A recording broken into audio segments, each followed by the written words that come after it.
Sometimes I wish I just would have gone down that path in life. Just hanging on to the glory days. I wear my goddamn Letterman jacket everywhere I go. Just being like, we could have done it. We just needed a few more breaks, and we could have won state. Sometimes I just wish I would have leaned into that. Like, at least just, I know that role, you know? I would have accepted it, just been that. But I've also seen that in person, and then you got to hang out at a bar every night yelling at people. And that's the part I can't deal with. I mean, there's cool bars. They're called the Casino, and those are the fun ones. So you can double down on being a loser. No, you just get to be a gambling alcoholic, which is really fun, apparently. I guess. I've never seen such impassioned people about fringe sports. Have you ever seen somebody losing their mind over a game of bags on ESPN2? I have, and it is great. Dude, that is crazy. I forget that you can bet on bags and shit now. Yeah. Dude, losing. Can you imagine going through the stat lines of bags teams? Yeah. Like you have. That's in.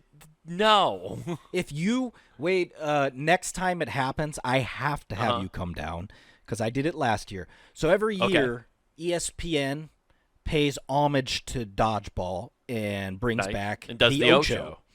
And they put on ridiculous sports such as drone flying, lots of bags, and other stuff. The amount of betting and people going ballistic over drone flying, and it's hilarious because you see one crash and somebody go, oh, well, fuck, and ripping up a ticket. It's great. You think they're at a horse race. It's a magical unicorn happening. Dude, we just need to bring podcast equipment and sit there? And just podcast the whole, just get treat it like we're ESPN analysts and walk up. How did you feel during that last turn and that fiery crash? Yes, dude. That would be so great. Like, we could get people to come over and just be on the podcast and talk about why they did what their picks were. 100%. It'd be so fucking great. It would be. It's great to even just watch. If you get to talk to all of them before they storm out of the casino. Yeah, dude. I'll tell you this as well. They're not just doing that once a year with the Ocho anymore. Like, I see on ESPN a lot. The tag series, have you seen that? Where it's adults playing tag? I only saw that on the Ocho. That's like a mainstay product now? I see it all the time on ESPN, apparently when there's no sports. So, it's that lull between. Please tell me there's points where they go, I almost had you. I almost had you. Oh, dude, that's the best part is because these dudes are very serious. Also, they're extremely athletic because it's like it's in like a jungle gym. They're basically breaking all the rules. They're parkour.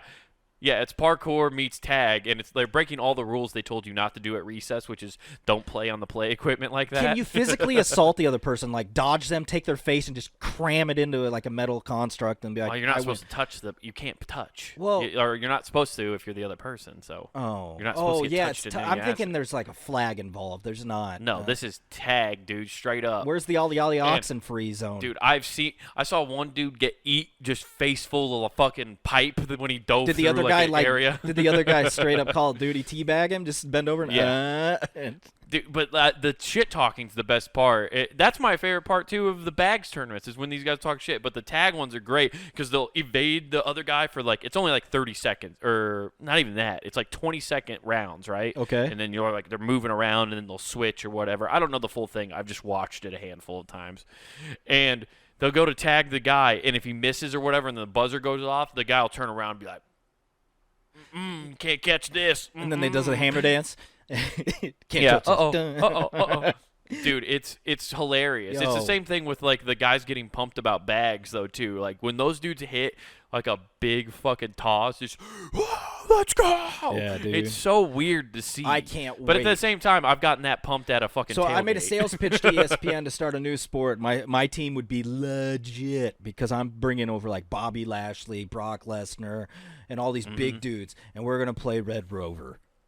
Dude, that would be great. Eventually, it's gonna get to that, Nathan. They will when they try to finally ban football because concussions are killing people. So I have Lex Luthor, who's a professional clothesliner, standing middle.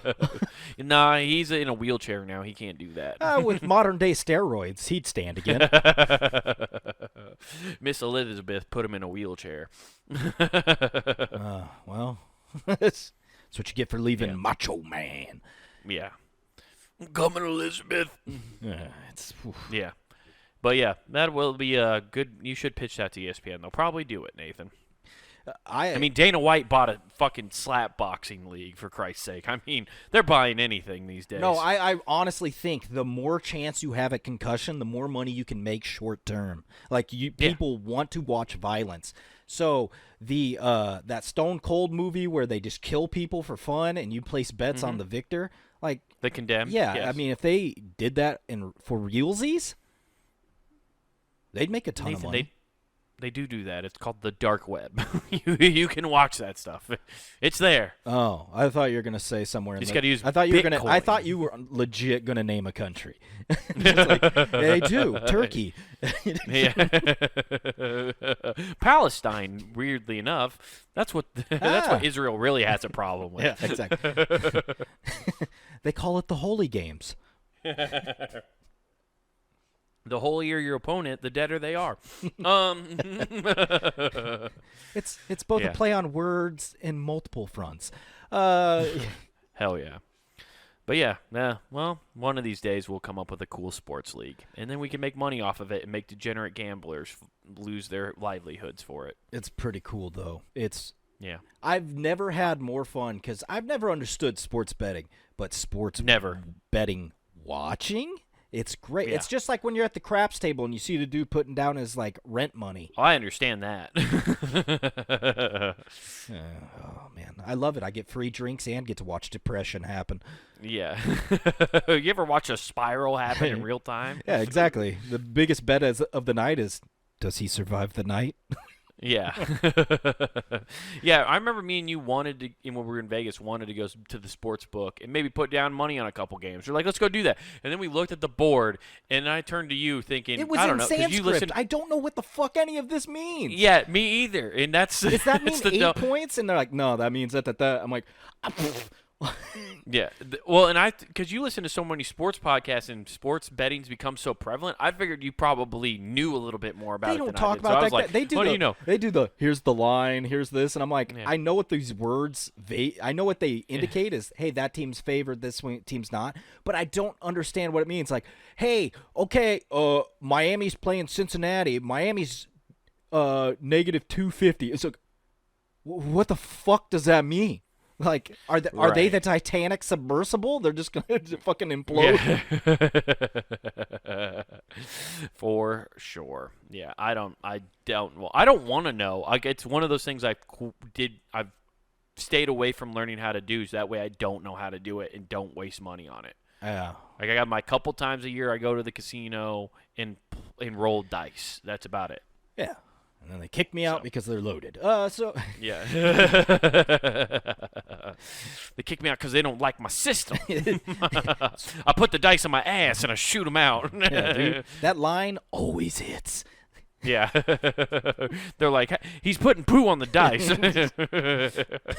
He's loading it so it's always landing on 7 because the poop's a size heavier. Every time he picks his asshole right before he rolls. Who is him?